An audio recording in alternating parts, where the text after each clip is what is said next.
On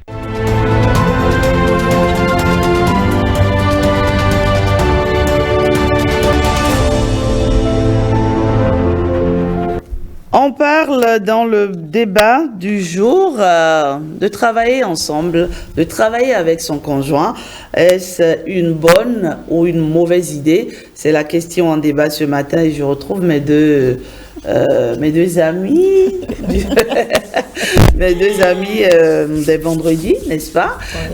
Bienvenue dans le débat. Merci. Arnaud Adadja nous rejoindra sans doute dans un moment. Alors, je pose directement la question, c'est sans détour. Travailler avec son conjoint, c'est bon ou c'est pas bon? Vous savez que j'aime les détours. Ah oui, non. Ça, c'est une question sans détour, quoi. Vous savez que j'adore les détours. Avant d'y arriver, quand même. Alors, c'est bon ou c'est pas bon? C'est bon. Ma chère Segbede. Oui, je pense que c'est bon. C'est bon, c'est une très bonne idée. C'est bon. C'est bon. C'est bon quand même. Ok, on va détailler tout à l'heure. Oui. Et vous, alors, coach Betoro? Je ne dirais Bonne pas, ou mauvaise idée? Je ne dirais pas le contraire, c'est une très bonne chose. D'accord. Je suis fan de ça, mais il y a un mais quand même qui est là. C'est quoi le main? Non, le mais, c'est d'abord, il faut tenir compte de la personnalité de l'autre. Parce que lorsqu'on est dans un environnement professionnel, c'est qu'on a un certain nombre d'objectifs à atteindre, ça c'est clair. Et on a besoin d'un certain nombre de traits de caractère pour arriver à cet objectif-là. Mais quand vous êtes partenaire, que vous êtes ensemble dans une autre relation, il faut être sûr que dans l'environnement professionnel, l'autre relation s'efface à des moments donnés. Parce que, je dirais, c'est pratique ce que je veux dire. Si vous avez des femmes, vous avez une femme extrêmement, ou bien un homme, ça dépend, extrêmement jaloux, je dis extrêmement jaloux, parfois, dans l'environnement professionnel, on a le temps, voire qu'on vient chaque fois parce que on a peut-être comme invité quelqu'un de sexe opposé, avec qui peut-être, c'est pas, ça dépend. Il n'y a pas forcément... Non, pas forcément. Je dis quand vous avez une femme jalouse, elle pense souvent à autre chose. Ce que je dis, c'est pratique. Mais quand vous êtes sûr que chacun sait, connaît son compartiment, que ici, on est dans son environnement professionnel, que même mon ex peut venir pour... quand je... Non, c'est tout. On va venir au on est là dans un environnement professionnel. De point de vue professionnel. Là, je parle en tant que coach, c'est un exemple. Mais Et en tant que coach, vous nous dites que toute relation avec son ex non, c'est pas le dit là. est tendancieuse. Non, je ne dis pas ça. Tendancieuse plutôt. Non, c'est pas le coach qui voit. Ce que je dis là, c'est de façon pratique. Je suis aussi chef d'entreprise. Quand vous êtes chef d'entreprise, votre ex vient vous voir parce qu'elle a besoin de vous, du point de vue professionnel, ou bien même vous vendez ou faites quoi que ce soit, et qu'elle vient, et qu'en temps vous n'êtes pas seul dans l'environnement professionnel, et que l'autre voit, on voit les va-et-vient qu'il y a, mais parfois vous êtes gêné de dire, mais je suis quand même avec quelqu'un. Vous voyez, donc, c'est un choc parfois, ce n'est pas facile à gérer, mais une chose est claire, dans l'environnement professionnel, votre relation de vie de couple, ça peut être quelque chose qui renforce et qui vous amène à atteindre vos objectifs, mais parfois ça inhibe à des moments donnés, et là, parfois ça gêne. Il y en a qui le disent, mais quand vous êtes un bon gentleman, vous avez trouvé les moyens pour le dire le soir, madame, vraiment, il faut... Ou bien, ça peut être aussi au niveau de l'homme. Ça peut être au niveau de l'homme, mais que votre femme, dans son bureau, reçoit quelqu'un, ou bien, je ne sais pas, mais... Si vous n'êtes pas l'homme qu'il faut, mais je pense que la majorité des hommes font l'effort quand même de garder, de se respecter. Mais ce qu'on dit, c'est pratique à donc voir. finalement, il y a des avantages, il y a aussi des inconvénients. Ben oui, quel avantage on peut trouver Mais c'est déjà la communication et une meilleure connaissance de l'autre. Parce que la vie de couple, si ce n'est qu'à la maison, par exemple, vous vous connaissez dans un contexte de famille, procréation, éducation des enfants. Mais dans un environnement professionnel qu'on peut créer soi-même. Je voudrais apporter cette nuance que la profession n'est pas que l'entreprise où nous sommes tous engagés, où nous avons construit, où je suis le patron, l'autre est la... Ça peut être l'entreprise familiale. Tout à fait. Ça peut être un maraîchage, ça peut être un salon de coiffure, ça peut être plein d'autres choses, ça peut être un zémidian qu'on a mis en route, que c'est peut-être l'époux qui gère un peu les revenus. Donc c'est toute activité qu'on fait ensemble et qui permet à l'autre de découvrir les talents de créativité et de richesse de son partenaire ou de sa partenaire. Donc c'est une bonne chose à encourager si on ne cache pas, si on n'a pas soi-même trop de choses à camoufler. Non, même la personnalité peut se travailler dedans. La personne peut avoir plein de problèmes de comportement au départ, mais rien n'est... À force de travailler ensemble, on les corrige. De se tolérer et de se former, ben, on peut se corriger. Les belles entreprises qui évoluent vraiment dans le temps si on met du professionnalisme, les entreprises familiales, qui ont une histoire des générations sur des générations, où c'est l'épouse qui travaille, les enfants travaillent, les grands-parents travaillent. Donc, vous sentez qu'il y a une marque que les gens viennent déposer et il y a une sacralité qu'on y met. Bon, maintenant, s'il y a d'autres comportements difficiles, on peut toujours s'écouter et puis les gérer. Mais là, vous avez sorti un mot très important. Oui. Vous parlez de de professionnalisme. Il faut être en fait professionnel quand on travaille avec son conjoint. Oui. Ah oui, il faut Parce être que c'est difficile. Quelle est la limite entre ce qui peut être toléré à la maison et ce qui ne l'est pas au boulot? C'est un peu difficile quand même. Oui, c'est en cela qu'il est important de faire la différence entre l'environnement professionnel et l'environnement familial. Et que c'est vrai pour l'entreprise qui a une charte de responsabilité de valeur, mais entre ces deux partenaires, qu'il y ait des règles. Parce que si vous ne posez pas les règles ensemble, ce n'est pas l'homme qui va dire voilà, non, mais ensemble, comment est-ce que nous allons nous comporter pour amener les autres à suivre notre marche, à suivre notre engagement pour qu'ensemble on puisse atteindre. Donc, chacun doit savoir ce qu'il y a à faire, mais chacun doit connaître ses limites. Madame Alibona a dit quelque chose de de majeur tout à l'heure. C'est quoi? L'entreprise peut nous amener à corriger nos faits et gestes, nos comportements. Ça peut être même un endroit d'aide pour chacun, pour faire l'effort de mieux se comporter. Ouais. Mais le plus important, c'est qu'il faut mettre les chartes, il faut que chacun se dise, voilà ce que j'ai à faire, voilà. Certes, nous sommes mari et femme, mais dans l'entreprise, c'est peut-être elle qui est la responsable, et que je suis, ou bien c'est l'homme qui est le responsable, ainsi de suite. Mais c'est très important. Moi, je le fais avec ma femme, c'est vrai que nous ne sommes pas ensemble, mais je ne fais rien sans quand même qu'elle nous dise voilà ce que je pense. Et j'ai vraiment l'habitude de plus tenir compte de ce qu'elle dit, parce que quand on est à deux, on est fort. J'ai l'habitude de dire que j'ai deux cerveaux, je le dis partout, et que j'utilise son cerveau, elle aussi, dans une certaine mesure. Donc ça peut nous aider à avancer. Et ça peut aussi aider toute la famille à avancer, à avoir un challenge, un objectif à atteindre. Mais il faut qu'on fasse la différence entre vie familiale et vie d'entreprise. Et là, vraiment, le professionnalisme. Il ne faut pas avoir peur de dire, ce n'est pas parce que c'est moi, on est ensemble, que nous n'allons pas nous former pour une vie d'entreprise. Le professionnalisme demande quand même qu'on s'y connaisse. C'est vrai, peut-être qu'on a été à l'école, on a des capacités pour, mais la vie d'entreprise demande autre aptitude pour rester dans l'entreprise. Et il ne faut pas avoir peur de dire, malgré que je suis quand même après le directeur, il faut aller aussi se faire former comme tout le monde pour rester dans le cap. C'est très important. Alors, je prends un exemple tout simple. Hein. Oui. Vous travaillez avec votre conjoint. Au boulot, qu'est-ce que vous faites? Votre femme, vous l'appelez madame?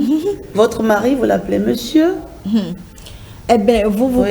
À mon humble avis, il n'y a pas d'embarras pour autant. Vous êtes venu travailler. Le travail demande un vocabulaire. Dans ce boulot-là, le travail demande un relationnel selon le lien qui est entre vous. Parce que vous pouvez être soit la directrice générale et votre mari est le comptable. Vous pouvez être peut-être la personne qui fait le nettoyage et votre époux est le gardien. Donc, il y a différents liens que les gens peuvent avoir dans un environnement de travail. Ce qu'on dit normalement là, c'est ça qu'on dit. Il n'y a pas pour autant d'ambiguïté. Quand vous voyez votre mari qui est désormais votre collaborateur, dans ce contexte, c'est un collaborateur. Parce que quand vous mélangez le vocabulaire ou d'autres liens là, vous allez empêcher la situation normale du travail. Et vous allez empêcher également vous-même d'être productif dans le travail. Parce que ce que vous dites là, ça vient influencer le comportement que vous allez mettre en jeu. Et vous allez influencer également les relations qui sont autour de vous. Donc, si le mari, c'est le DG, c'est le DG. Si madame, c'est peut-être la SE, c'est la SE. Et voilà, maintenant, la pause, si vous pensez aménager un moment pour la pause, pour que ça ne vienne pas encore empêcher la nature du milieu de travail, à votre pause, appelez-vous chérie ou appelez-vous bébé. Personne ne viendra là pour vous dire mais pourquoi la pause est prise. Mais pas au boulot en fait. Mais pas dans une réunion. S'il te plaît, c'est pas ce que tu m'avais dit là. Hein. Pas dans une réunion. D'accord. Mais non, mais pourquoi toi tu parles souvent comme ça? Je t'ai répété ça plusieurs fois. Mais viens, et les enfants, tu les as cherchés aujourd'hui? Non. Pas devant les collaborateurs. Mais non, c'est mal approprié. Quelqu'un qui est professionnel ou qui travaille à y être. Parce qu'on n'est jamais à 100% professionnel. C'est un chemin qu'on emprunte et on se forme pour l'être davantage. Donc, c'est un travail supplémentaire qu'on se demande quand il y a un lien de conjugalité dans un espace de travail, mais on peut y arriver bel et bien. Mais par contre, certaines entreprises refusent. Il y a certaines valeurs d'entreprise qui ne tolèrent pas exactement, que, qui est des relations. Les gens sont au clair là-dessus. Bien sûr. Vous ne vous mariez pas, même s'il y en avait pour éviter un peu certains conflits. Les gens sont au clair pour dire il n'y a pas de relation conjugale ou de relation. Et même quand il y a des liens de famille, les liens de sang entre vous, il y a des entreprises qui n'acceptent pas ça du tout. C'est une question un peu de vision et de charte de l'entreprise. Il y a notamment cette artiste ivoirienne, Roselyne Layo, qui travaille avec son mari. Son mari est son manager. Et donc, on lui reprocherait souvent de crier sur son mari. Mais vous savez ce qu'il dit? Il dit, écoutez, à la maison, il ne fait pas ça. Mais là, c'est le boulot. Vous comprenez ça, vous? Ah, mais oui, pourquoi pas. Si déjà les deux font la différence, pour dire, mais à la maison, c'est ma femme toute docile, toute gentille, avec qui j'ai une très belle communication, mais au travail, dans le contexte du travail, qu'il est demandé ou qu'il est attendu qu'elle hausse le ton pour se faire entendre et que ça ne gêne pas le mari, que ça ne la gêne pas et que ça ne gêne pas la production de richesse, ben alors, on ne va pas se faire des confusions pour rien, puisque le mari même dit à la maison, mon épouse est différente. Et que c'est au travail, qu'elle est dans une posture de travail et qu'elle hausse le ton et les deux s'entendent. Je pense qu'il ne faut pas faire de confusion là-dessus. Mais il faut toujours savoir raison garder. Voilà, et ne pas, même si c'est différent à la maison, je pense qu'une autorité au travail devrait quand même avoir le langage approprié qu'il faut pour ne pas trop hausser le ton. Et encore, une femme va rester femme. C'est important qu'une femme reste. J'ai un ami à qui je voudrais rendre hommage ce matin, Élisée. Élisée qui vient d'ailleurs de perdre sa femme, d'accord, qui vient de perdre sa femme. C'est un promoteur d'école. Mais vous savez, personne n'a jamais su que c'était sa femme. Et pourtant, ils étaient dans le même boulot. Et quand je lui ai posé la question, il m'a dit ceci, il dit, c'est pour éviter tout trafic d'influence, c'est pour éviter toute tentative de négociation, parce que parfois, il y a des parents qui n'arrivent pas à payer, on va dire, la scolarité des enfants, donc qui passent par madame pour négocier. Personne ne savait en réalité que c'était sa femme. Ah oui, parfois ça aide, ça accompagne pour que chacun soit à sa place. Et vous avez posé une question tout à l'heure, ça dépend de la perception qu'on a de l'autre et ça dépend de comment on appelle l'autre. Qu'on dise madame, tant ou bébé, ça ne renvoie pas à la même chose dans une entreprise. Quand vous dites madame, tant, malgré que ça soit votre époux, vous pouvez dire madame, tant. Il y a telle chose dossier, vous n'avez pas peut-être dans les collaborateurs, ce que vous avez fait, vous aurez pu. Mais si vous dites bébé, ou vous dites tant, vous voyez, ça change la relation. Et c'est pour cela que parfois, je pense qu'il faut... Bébé, là, c'est à la maison, hein? C'est un exemple, oui. Les gens disent... Venir au boulot pour dire bébé. Ah, j'en vois. Au fait, parfois, ça sort. Donc, il faut créer les limites. Il faut faire attention à cela pour que l'environnement professionnel, les codes de l'entreprise soient respectés. Et parfois, il y en a qui ne veulent pas que cela sorte. Donc, on reste dans l'anonymat. Mais attention, on peut être ensemble avant de venir là où il y en a qui créent les relations dans l'entreprise. C'est ça qu'on refuse souvent. D'accord. Parce qu'il y en a qui profitent. Mais toi aussi, on dit quoi? Non. Le mouton, il broute. Oui, mais... C'est là où on attache le mouton qu'il broute. On va brouter, mais là, on va changer les gens. Parce que si vous avez des succursales, si on broute, on va envoyer les gens. On peut rencontrer sa femme. On peut rencontrer. Sur un lieu de travail. Je suis d'accord. On peut rencontrer son mari sur un lieu de travail. Je suis d'accord. Mais quand cela arrive... et que vous êtes chef d'entreprise, il faut trouver une solution pour que les deux travaillent dans un environnement où ils vont donner le meilleur d'eux-mêmes. Mais s'ils vont travailler ensemble et qu'on va dire bébé, on va s'envoyer des messages, peut-être on va s'en non. Donc, ça peut stimuler aussi. Stimulation, non. Donc, ça dépend, oui. Il faut que les codes de l'entreprise soient respectés. Sinon, on glisse rapidement. Et en entreprise, on veut atteindre des résultats. Et c'est le plus important. On veut imparter dans tel compartiment. Vous avez vu, monsieur, il n'a pas voulu, parce que vous connaissez les parents, nous sommes tous des parents. Parfois, on n'est pas à jour, on veut prendre 2 semaines, 3 semaines. Et quand vous donnez les 2 semaines, ça va faire 1 mois et puis 1 mois et demi. Alors que là, les projets sont là, ils attendent à être payés. Donc, vraiment, il faut qu'on fasse attention, mais il faut qu'on respecte les codes.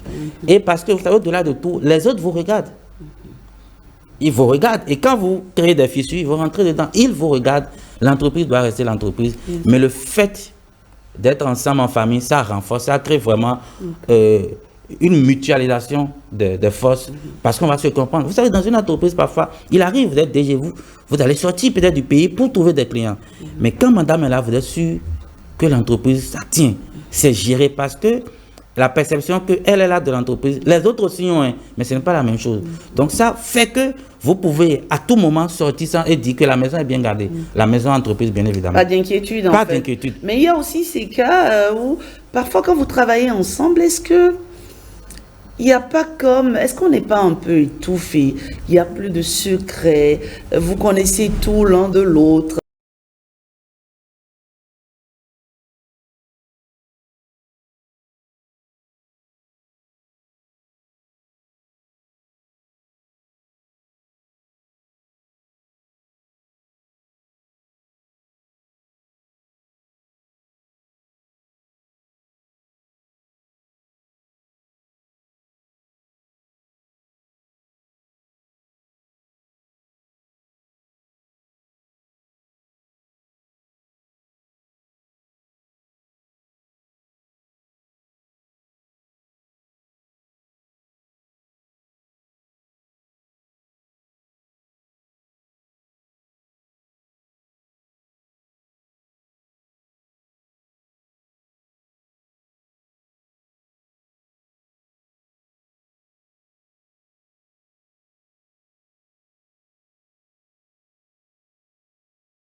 Une fois. Voilà, là, on est d'accord. Mais si c'est une SP, Oui. sûrement, elle connaît le contexte du Tout bureau. à fait. Ouais, donc parfois, la majorité Ouais. ne sonne pas parce qu'elles savent tant souvent. Oui. Mais comme elle ne sera pas SP, elle va sonner une fois, et très souvent, et vraiment, ça, là, c'est important. C'est en sonnant et en respectant l'intimité C'est du qu'elle a fait de mari. sonnerie. Il faut sonner. Non, c'est en sonnant et en respectant l'intimité du mari qu'elle-même est respectée dans le travail. Oui. Je suis totalement d'accord. Oui. Et que le mari va davantage la respecter. Oui. Mais à côté de ça, on doit pouvoir garder une flexibilité. Mais l'homme aussi sonnera. Évidemment. C'est une réciprocité. Mais qu'est-ce qu'il y a dans le bureau? Mais en fait, c'est ça, je comprends pas. Mais j'ai dit de Mais pourquoi sonner. tu tiens à ça? On doit Non, mais forcément le bureau sonner. reste Ben le non. bureau. Il faut sonner. On ne va pas rater le bureau.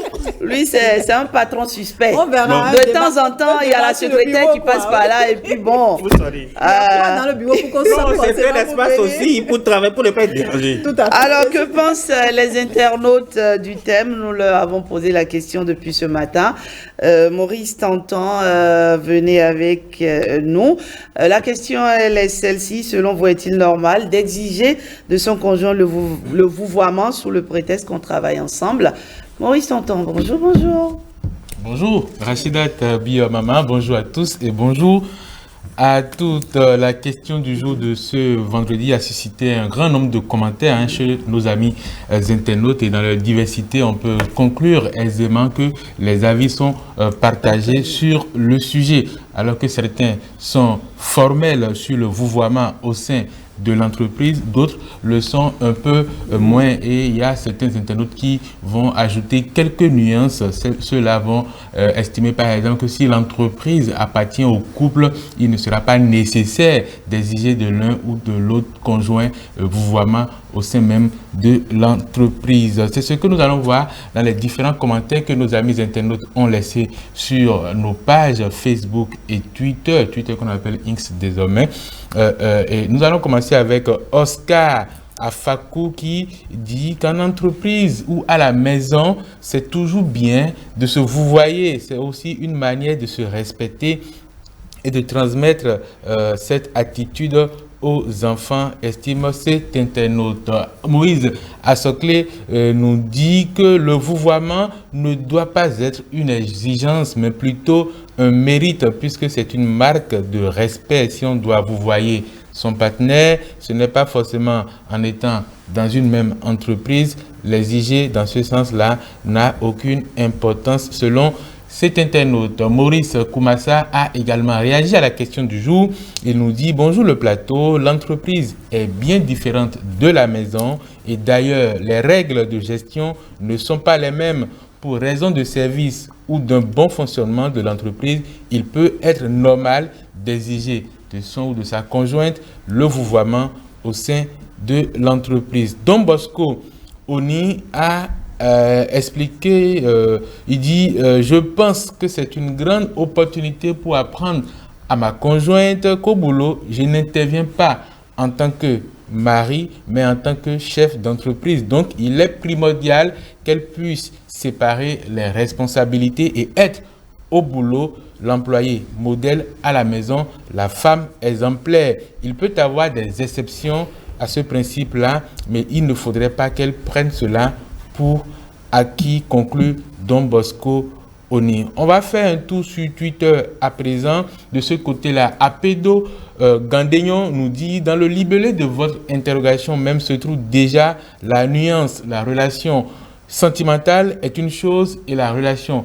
professionnelle en est une autre. De ce fait, on ne peut pas mélanger les deux dans notre lieu commun de travail. Étant donné que nous avons obligation de résultat, nous sommes tenus de faire la part des choses. Donc, le vouvoiement étant une formule de politesse, il doit être utilisé entre les deux conjoints qui travaillent dans la même entreprise. Voilà, conclut cet internaute. On va terminer avec l'avis de Moïse Achogou qui nous explique: de mon point de vue, si l'entreprise est personnelle pour le couple, il peut exiger le vouvoiement comme il peut ne pas l'exiger. Mais si c'est dans une entreprise qui n'appartient pas au couple, alors il serait normal de se vouvoyer entre conjoints. Voilà donc ce que nos amis internautes ont pensé de la question du jour de ce vendredi matin. Voilà, merci à vous Maurice Tantan. Je pense que ça rejoint un peu les avis sur ce plateau. Et vous, Maurice Tantan, ça vous gênerait d'appeler votre épouse maman, pas maman, pardon, d'appeler votre épouse madame au boulot Non, déjà, bon, je ne suis pas dans cette situation. Bah écoutez, voilà, on peut se projeter. Ne travaille pas dans la même entreprise que moi, mais je pense que si cela arrivait un jour, peut-être que ça ne dépendra pas de moi, j'attendrai que ça arrive. Peut-être que ça dépendra aussi des principes, des règles qui sont édictées au sein de l'entreprise qui me poussera à faire un choix ou à faire un autre. Pour le moment, ce que je sais, c'est que je suis plus à l'aise avec le tutoiement, avec ma partenaire, qu'avec le vouvoiement. Très bien. C'est très bien dit en tout cas. Merci Segbede Ali Bonon. Mon cher Betoro, merci également à vous. Vous restez avec moi, j'ai bien envie d'avoir votre avis sur un clip, d'accord, sur une chanson. C'est la toute nouvelle sortie de l'artiste Robinson Sipa, une chanson qui crée quelques petites polémiques sur les réseaux sociaux. Vous allez me donner votre avis. On regarde avec la complicité de Adam Bana, Robinson Sipa.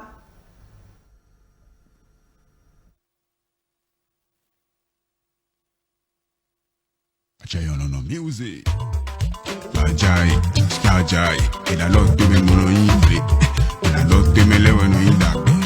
Ajay on non, ni fito ele la lotte de ni fito le pulpo ajak to me, ni pulpo jenogo, ajak on me, ajak on me fito ele, ajak on me fito ele.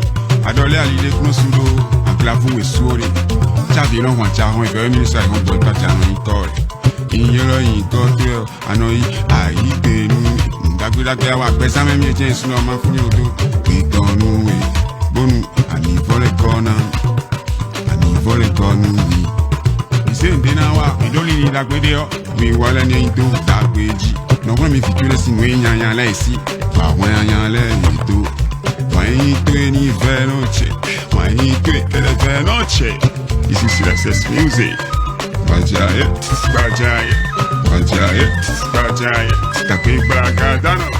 La Panthère Noire. Selon vous, Maurice Tantan, c'est un retour loupé ou un retour réussi sur les réseaux sociaux, il faut le dire. Les critiques sont un peu très acerbes. Il y en a qui pensent qu'il n'était pas du tout prêt pour reprendre le micro. Quel est votre avis, Maurice Tantan? Bon, je dois dire que je découvre le morceau en direct et ce que mon premier constat, c'est que ce n'est pas le Robinson Sipa qu'on a connu, qu'on aime voir. Et donc, je pourrais comprendre ceux qui parlent de retour loupé parce qu'il n'est même pas dans son registre, il n'est pas dans la création musicale qu'il a inventée. Et donc, peut-être que c'est ça qui fait que les gens sont un peu réticents. Un flop alors? Je ne sais pas, je ne dirais pas tout de coup que c'est un flop. Après, c'est parce que moi je respecte toujours une œuvre artistique. Parce que je ne peux pas dire, il ne s'est pas levé du jour au lendemain pour faire, il a écrit, il a travaillé, il a fait un clip. Mais après, quand vous avez atteint ce niveau, le public attend de vous que vous maintenez ce niveau. Et c'est difficile de rester. Il devient exigeant. Il devient très exigeant. Surtout, c'est quand même une légende. Voilà, si ça avait été un artiste underground, comme on dit, ou bien un nouvel artiste, les gens seraient plus tolérants. Voilà, plus tolérants. C'est pas parce qu'en fonction de sa statut que les critiques peuvent être dues par rapport à cette sortie qui semble un peu ratée. C'est vrai. Mais moi, je vois une personne qui parle de quelque chose de profond. J'entends Diallo, non. Dans un environnement où il y a des arbres, je le vois seul dedans en train de nous parler. Vous voyez, l'art aussi, c'est pas tout ce qui entoure comme artifice, comme accompagnement, comme sonorité, mais c'est aussi l'être humain qui vient parler à un moment donné. Et c'est ça que j'entends. Je me force à écouter qu'est-ce qu'il est en train de nous dire. Je vois également un véhicule qui vient derrière. Il est au bord de la voie. Donc moi, je pense que je vais prendre du temps pour écouter profondément le message qu'il est en train de véhiculer. Je vois un être humain qui nous parle. D'accord. Je préfère respecter cela. Oui, ici. si c'est d'abord c'est un nom qu'on respecte beaucoup ici. Si c'est pour un retour, moi je vais vous dire qu'il a réussi. Parce que quand on revient, il faut qu'on sache que vous êtes revenu, qu'on parle de vous. On parle de lui. Moi je n'ai pas vu votre clip, je n'ai jamais vu ça. Mais quand on voit, on dit, mais ça fait qu'on prête attention et on se dit, il est venu, il est vraiment revenu. Maintenant par rapport au contenu et à son standing, bon, ça pose quand même un problème. Mais je pense qu'il est vraiment revenu puisqu'on parle de lui. C'est-à-dire je souhaite du courage pour ce retour. Pour la suite. Alors, Voilà, beaucoup de courage à notre artiste bien-aimé Robinson Sipa qu'on adore. Qu'est-ce qu'on n'a pas fredonné ces chansons. Qui se souvient encore de ce refrain? On avait écouté, mais on ne chante pas. On ne peut pas revenir aussi bizarrement. Pardon. On ne peut pas revenir bizarrement. On avait écouté. On a écouté vraiment. Allez, voilà, soutien en tout cas à l'artiste. Moi, je pense personnellement qu'il n'était peut-être pas près, voilà. Il faut dire qu'il revient aussi de très loin, c'est pas facile. Le ministre de la Jeunesse, d'ailleurs, Oswald Omeki, a été d'un grand soutien pour sa guérison. Et donc, voilà, force à l'artiste, tout simplement. Et oui, aujourd'hui, à l'ère des réseaux sociaux, c'est comme ça. Nul n'échappe à la sanction au tribunal, on va dire, des réseaux sociaux. Et voilà, on fait avec, tout simplement, Et à leur délation aussi. Oui, absolument, oui, absolument. Tout n'est pas que objectif aussi, on va dire, sur les réseaux sociaux. Merci à vous. Excellent vendredi, excellent début de week-end. Merci. Et par anticipation, bonne semaine à tous. Bye bye. Oui, bye bye. Allez, les sports dans un instant, c'est avec Blaise Adanko. Je vous rappelle que